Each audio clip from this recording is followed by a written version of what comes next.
If somebody has that attitude, they probably don't have money. Something else I believe you've said is money issues are never really about money. No, they're always about love, always. So that, like say for instance, a son knows that his father was never successful and could never make a go of any business.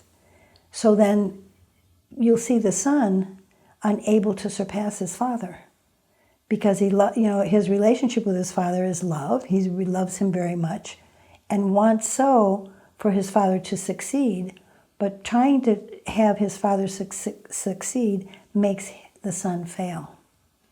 So it's connected to the love, it's not connected to the money.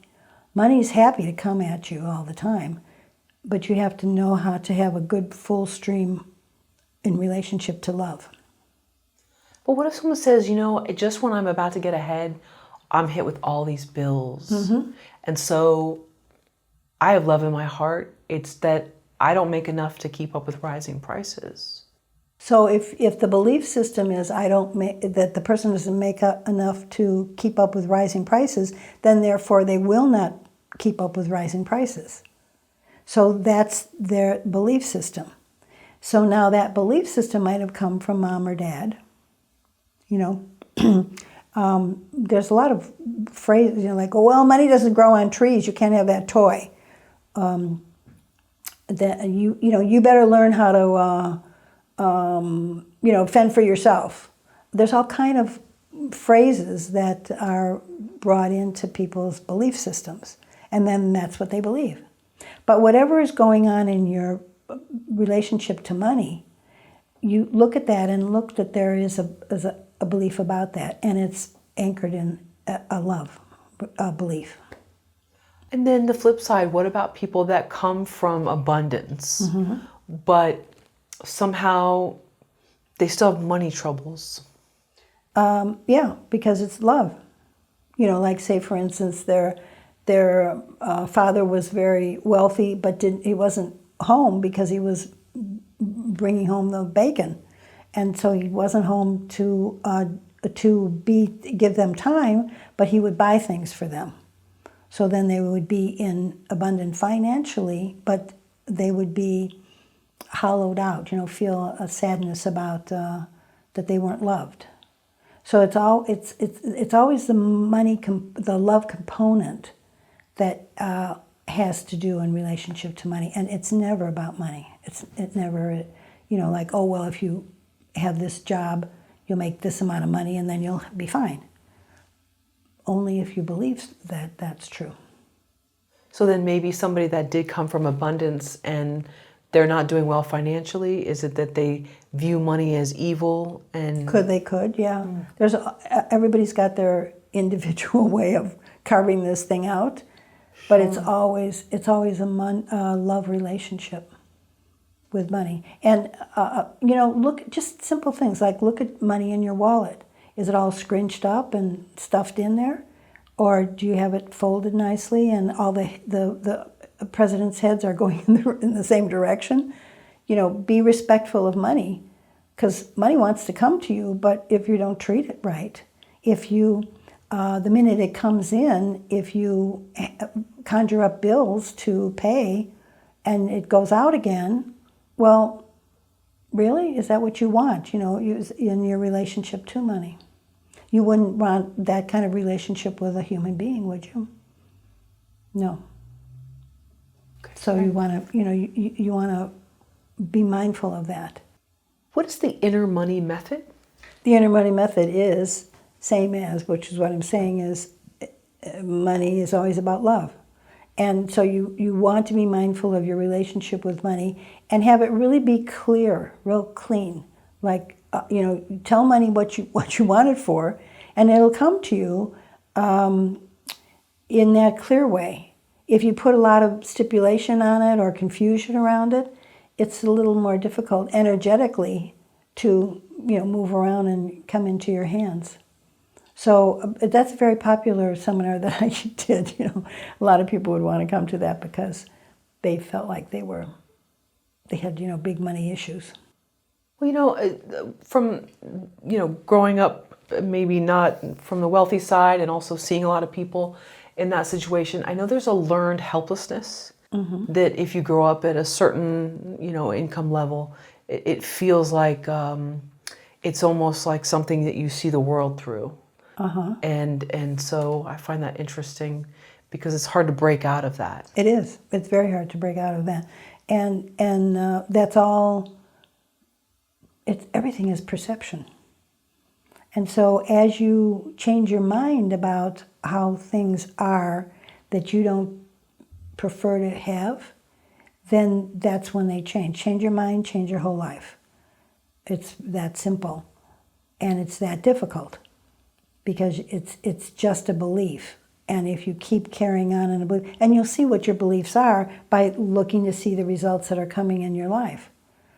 And so you tackle each belief, as you come. It's interesting. And then you'll see that you find it in your body. You find it where you will hold constraints. Maybe your father took your piggy bank when you were a kid, and that was going to be for your bicycle, and you were saving and you were conscientious, and then he blew the whole thing. Then what does that do to your resolve about your bicycle? Things like that are, that change your whole perception of how you deal with money as an adult as a result of one event that occurred when you were maybe 8 years old. Also, too, it seems like this generation, or maybe just the time we're in now, post-pandemic, post-recession, that the 80s sort of greed is good is viewed in a very bad light. And so now we're in this new age of sort of we all should be at the same level. And it's just interesting that it seems like, without getting too political, it's almost considered bad to have money. That somehow you've cheated the system in some sense. Oh, well, but that's an attitude that if somebody has that attitude, they probably don't have money. Sure. So, that shows your very belief system is the thing that's causing the result in your life that you don't like to have. So change it. You have the power to completely, renovate that belief. How do we have a conversation either with ourselves or with money and try to change it? What does that look like? So what's interesting about that is we think we aren't talking to money now, but that's not true. Because, for instance, if you would say, oh, people are greedy who have money, and how dare they, and they're evil or whatever they are. Well, you're having a conversation with money. So that's the one you want to change. And so maybe change it to just because having money, just because someone has money doesn't make them bad. They can do good things with it too. They can give to charities and plant trees. I don't know, just do things. Well, with see, it. for you, a belief is that good things should be done with money. Maybe somebody else is like, well, you don't have to do anything with your money, good That's or true. bad. That's true. Or somebody else might have a thing that's like, oh, I'm going to do bad with them, whatever. But recognize your own belief system. And then you can say, oh, if I believe that good should be done with money, then I better get a lot of it because I want to do a lot of good. So do you see the difference? That's a good conversation with money because then money says, well, okay then, I'll be coming around. Sure. Okay, that makes sense. And even if someone says, I just want to get my nails done and I want to have nice things and a nice car and I don't care about any of that. It doesn't matter. There's no judgment. Money's not judging you. No. And saying, well, you're selfish, so you don't get to have it. But see, if you have a heavy-duty, selfish component in relationship to money, look at that one because then that's keeping you from money. That's costing. That's shame money. Oh, interesting. Really? Did you want shame money? Not really. You'd rather have that money. Let's say you've got the equivalent of $500 million in shame money. You could do something else with $500 million. Might be kind of interesting to do something else. Yeah.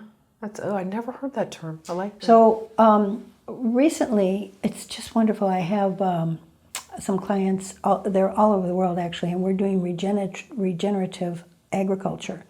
And it's a beautiful thing because there's new relationships to money now in terms of what we can do that like on a grassroots level where people can contribute just, their tens of dollars and not much. And in those donations, well, they're not donations, they're investments. In those investments, then the whole world can prosper by clearing up the environments of the agriculture and doing regenerative, rewilding, naturalizing the ecosystems back into nature. And that's utilizing the money system in order to be able to do that, to be able to nurture and to, re-nature the world. That's very powerful objectives for money, where it's not like, oh, good, I get to buy more plastic. Maybe we don't need to do that anymore, but we can put money where it really makes a positive response to the environment. So that's what's going on now too. So that's good.